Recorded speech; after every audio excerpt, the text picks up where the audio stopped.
Hello student, स्वागत है आपका हमारी आज की इस नई वीडियो में। पिछले जो लेक्चर थे उनमें हमने बात की थी सीक्वेंस की। सीक्वेंस क्या होता है, बाउंडेड सीक्वेंस क्या होता है, सीक्वेंस में लिमिट पॉइंट क्या होता है और उसकी कुछ डेफिनेशन के बारे में। आज बात करते हैं सीक्वेंस में लिमिट के बारे में। मोस्ट इंपॉर्टेंट टॉपिक जो है वो लिमिट का है, क्योंकि हम लिमिट के अराउंड ही सब कुछ देखते हैं। सब लिमिट निकालना होता है, कन्वर्जन सीक्वेंस में लिमिट की बात करते हैं, सब चीज लिमिट चलता है। तो हम लिमिट पे ही बात करेंगे बेसिकली कि लिमिट क्या होता है। देखिए, इससे पहले मैंने लिमिट पॉइंट पढ़ा है और आज बात करेंगे लिमिट की। दोनों बिल्कुल अलग अलग टॉपिक है। लिमिट पॉइंट अलग चीज होता है, लिमिट अलग चीज होता है। ठीक है, लिमिट पॉइंट था कि किसी भी पॉइंट को या किसी भी रियल नंबर को हम लिमिट पॉइंट बोलेंगे अगर उसके नेबरहुड में सेट के इनफाइनाइट मेंबर आ रहे हैं।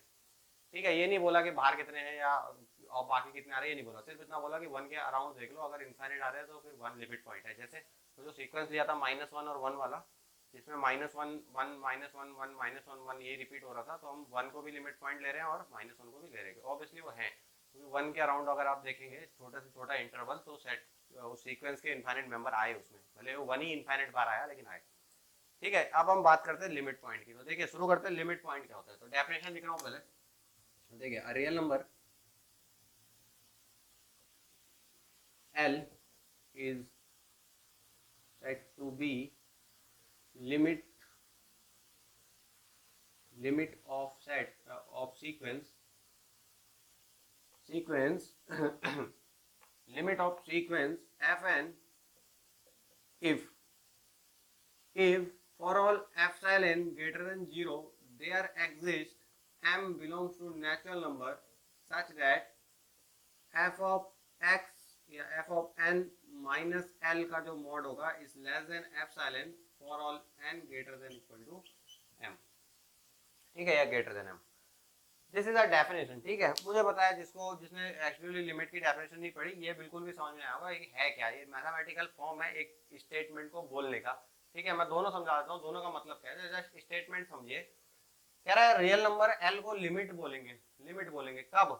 जब for all epsilon greater than 0, आप कोई भी एप्सिलॉन ले लो, छोटा छोटा है ना, कोई भी ले लो, उसके लिए एक नेचुरल नंबर मिल जाएगा ऐसा कि fn माइनस l का जो डिफरेंस होगा ना, वो उस एप्सिलॉन से छोटा पड़ेगा सभी n m से बड़े, सभी n के लिए। मतलब एक m फिक्स होगा, उससे बड़े आप कोई भी ले लो इनफाइनाइट, उन सब के लिए ये डिफरेंस आएगा। ठीक है, इसको एग्जांपल से मैं आपको समझाता हूँ। एग्जांपल, जैसे आपका fx या fn जो था हमारा सीक्वेंस था, वो मान लो 1/n है। क्या है? 1/n। और l की जगह पे मैं ले रहा हूँ 0, क्योंकि लिमिट पॉइंट है उसका, बट l की जगह मैं ले रहा हूँ 0। अब आप बोलो कोई भी एप्सिलॉन। ठीक है, अब आप सोचिए कोई भी एप्सिलॉन सोचिए दिमाग में, जस्ट एनी, है ना, छोटे से छोटा, बड़े से बड़ा तो भला कर, छोटे से छोटा लो कोई भी। तो मैंने एप्सिलॉन सोचा, मान लो मैंने एप्सिलॉन सोचा 1/1000। क्या सोचा? 1/1000। अब मेरे को एक m ढूंढना है, m नेचुरल नंबर, कि fn माइनस l का जो डिफरेंस है वो 1/1000 से छोटा रहे। कब? जब जब n m से बड़ा होगा, मतलब एक m हमें ढूंढना है। तो देखिए, अगर मैं fn यानी 1/n माइनस 0 देखूं, तो ये क्या आना चाहिए? 1/1000 से छोटा आना चाहिए, है ना। तो देखिए, ये 1/1000 से छोटा कब आएगा? जब n की वैल्यू मैं क्या रखूंगा? बड़ी रखूंगा 1000 से, ऑब्वियसली, क्योंकि 1/n माइनस 0 तो 1/n ही हुआ ना। ये क्या है? ये 1/n ही तो है। और जब जब मैं n की वैल्यू ऑफ 1000 से बड़ी रखते जाऊंगा, तब तब ये डिफरेंस इससे छोटा आता जाएगा। तो इसका मतलब जो m है मेरा, वो क्या रहेगा? m रहेगा 1000 ही। इस केस में m भी 1000 ही है। तो मेरे को किसी भी एप्सिलॉन के लिए एक m ऐसा मिल रहा है कि इससे बड़े कोई भी आप नेचुरल नंबर लेंगे, उन सब के लिए ये जो डिफरेंस होगा fn माइनस l का, वो उस एप्सिलॉन से छोटा रहेगा। देन वी से कि l जो है लिमिट पॉइंट है सीक्वेंस का। ठीक है, लिमिट है, सॉरी, लिमिट पॉइंट नहीं, लिमिट है सीक्वेंस का। ठीक है, इस पूरी की पूरी रामायण को जस्ट मैं एक लाइन में समझा देता हूँ आपको वापस एक सिंपल फॉर्म में कि ये क्या कहना चाह रहा है। देखिए, तो ये कहना चाह रहा है डेट इज, इसका मतलब that is for all epsilon greater than 0, जो ये इंटरवल होगा l minus epsilon, l minus epsilon, l plus epsilon, this interval contain infinite element of set, a sequence, infinite element of sequence, and left out only finite element of sequence। ये कहना चाह रहा है, ये कहना चाह रहा है कि अगर एल लिमिट पॉइंट है ना तो उसके नेबरहुड में तो सेट के इनफाइनाइट आएंगे और लेफ्ट आउट यानी बाहर कितने छूटेंगे, तो बाहर फाइनाइट छूटने चाहिए, बाहर इनफाइनाइट नहीं आएंगे, बाहर फाइनाइट आएंगे, तब हम बोलते हैं कि ये लिमिट है ना। यानी सारे के सारे पॉइंट जो है सीक्वेंस के सारे एक ही पॉइंट पे जा रहे हैं, एक ही तरफ जा रहे हैं सारे के सारे, यानी बाहर को छूट गए। जैसे हमने ये देखा 1/n, जरा इसको देखिए, ये लिया 1, ये है 0, तो हमने इसको सेट को देखा 1, फिर आया 1/2, 1/3 and so on so on so on so on. अब देखिए 0 लिमिट पॉइंट है, क्यों? क्योंकि 0 के नेबरहुड में तो इनफाइनाइट है। अब जितने भी इनफाइनाइट है बाहर कितने छूटे, तो बाहर 2-4 ही तो है।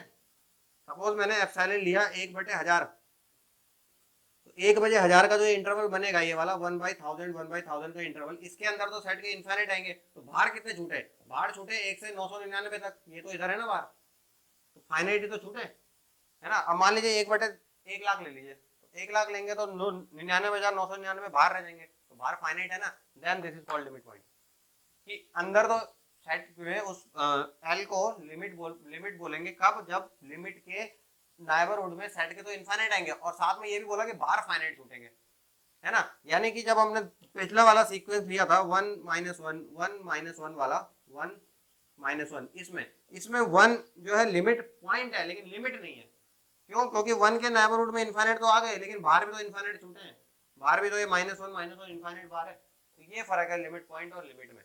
लिमिट कहता है कि उस पॉइंट के अराउंड इनफाइनाइट मेंबर आने चाहिए लेकिन बाहर फाइनाइट छूटने चाहिए। लिमिट पॉइंट कह रहा है कि बस इनफाइनाइट आ जाए बहुत है, ठीक है। तो यहाँ से इतना तो कंफर्म हो गया मुझे कि अगर किसी सीक्वेंस के पास लिमिट है ना, तो उसके पास लिमिट क्या होगा, लिमिट इज यूनिक। क्या होगा? यूनिक होगा, मतलब एक ही होगा, दो तो हो ही नहीं सकते। लिमिट दो कैसे हो जाएंगे, सोचो। अगर दो लिमिट है, मान लो दो लिमिट है, एक ये एल है, L1 और L2, ये दोनों लिमिट है, इसका मतलब इसके अराउंड कैसे होंगे, इनफाइनाइट, इसके अराउंड भी इनफाइनाइट, पहली कंडीशन।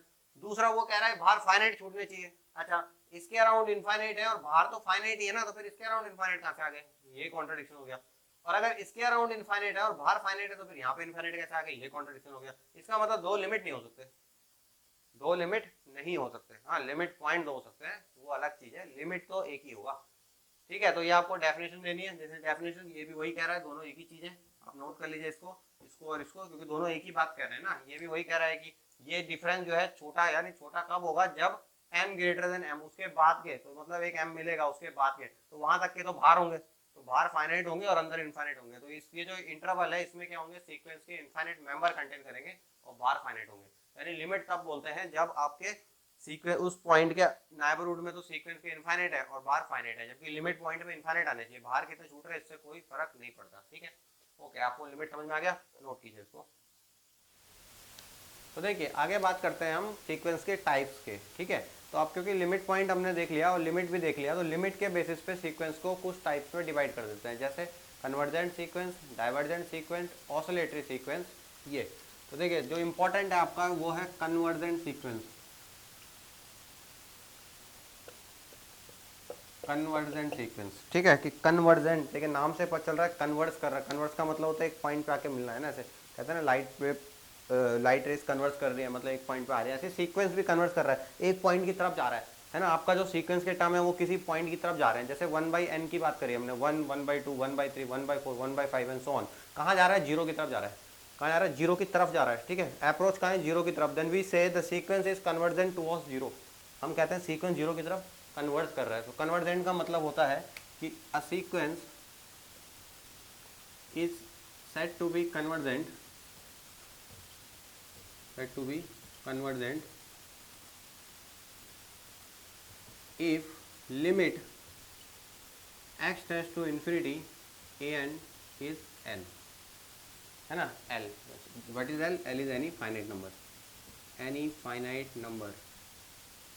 तो अगर उसकी लिमिट कोई फाइनाइट नंबर आ रही है सीक्वेंस की, है ना, लिमिट जो है उसकी एग्जिस्ट कर रही है और कोई फाइनाइट नंबर आ रही है सीक्वेंस की लिमिट, तो हम कहते हैं सीक्वेंस कन्वर्जेंट है। फॉर एग्जाम्पल जो सीक्वेंस था 1/n वाला is convergent and converts to zero, है ना। ये कन्वर्जेंट है और जीरो की तरफ कन्वर्ट हो रहा है। कन्वर्जेंट क्यों है, क्योंकि इसकी लिमिट आ रही है, इसकी लिमिट है ना, इसके पास एक यूनिक लिमिट है इसके पास, और वो क्या है, जीरो है, और जीरो की तरफ कन्वर्ट हो रहा है। So this is convergent sequence 1/n। N वाला। सेकंड देखिए, अब 1/n कन्वर्जेंट है, 1/n² भी कन्वर्जेंट होगा and so on.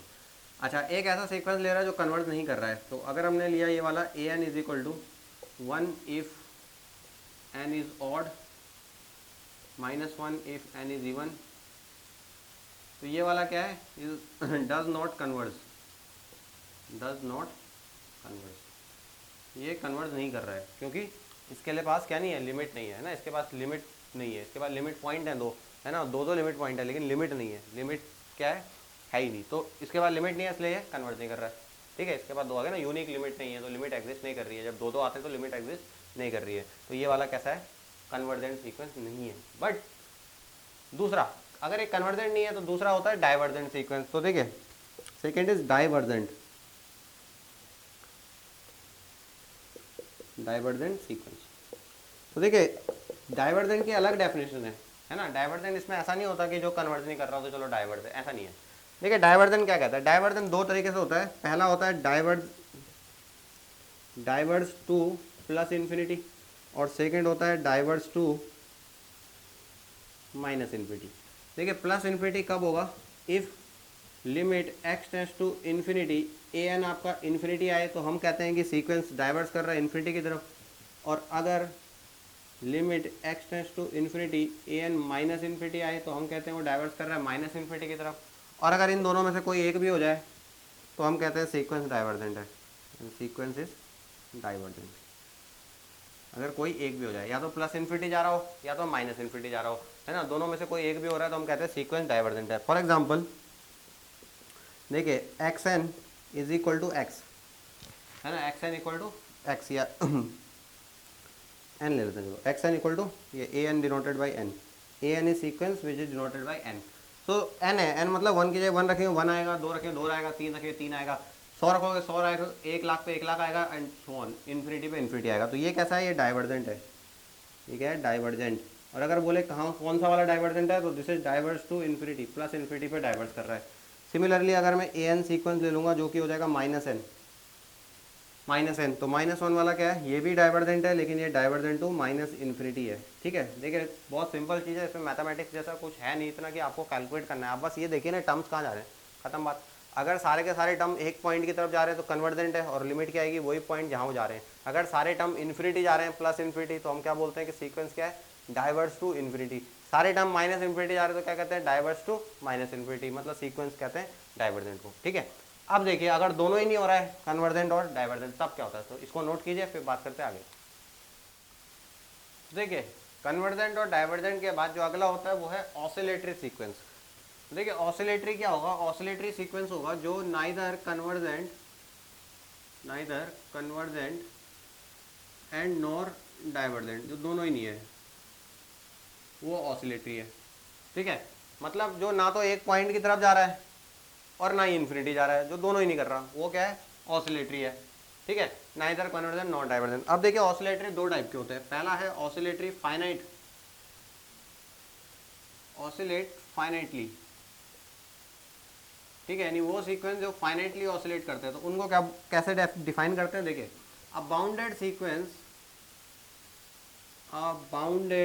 Sequence which is not convergent,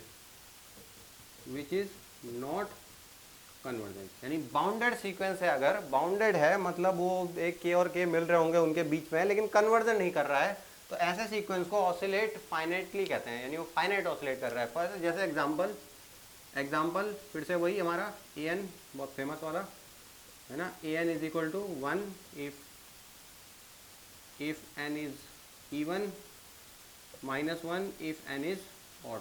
तो बेसिकली हम देखते आए हैं ये बाउंडेड है ना, this sequence is bounded but oscillate नहीं कर, ये कन्वर्जेंट नहीं है, बाउंडेड तो है लेकिन कन्वर्जेंट नहीं है, क्योंकि दो लिमिट है इसके पास, है ना, लिमिट पॉइंट दो है, 1 भी है -1 भी है, तो हमने देखा ये कन्वर्जेंट नहीं है, तो ये ऑसिलेट है ना। अब नाम से पता चल रहा, देखिए ऑसिलेट यानी आगे पीछे टू एंड फ्रो मोशन, कभी इधर ऑसिलेट करेगा दो पॉइंट के बीच में, तो ये कर रहा है ना, कभी 1 कभी -1, 1 -1 1 -1, और क्योंकि जिन दो पॉइंट के बीच ऑसिलेट कर रहा है वो फाइनाइट है, सो देन वी से ऑसिलेट फाइनाइटली, इसको बोलते हैं ऑसिलेट फाइनाइटली। यानी ऐसे सीक्वेंस जो ना तो कन्वर्जेंट है ना डाइवर्जेंट है, वो तो ऑसिलेटरी सीक्वेंस हो गए। ऑसिलेटरी में भी दो टाइप के होते हैं, एक oscillate finitely, bounded sequence which is not convergent, वो तो हो गया आपका ऑसिलेट फाइनेटली, और दूसरा होता है ऑसिलेट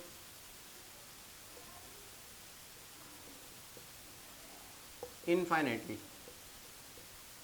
इनफाइनेटली, ठीक है, यानी जो इनफाइनेटली ऑसिलेट करते हैं। इसमें होता है अब अनबाउंडेड सीक्वेंस,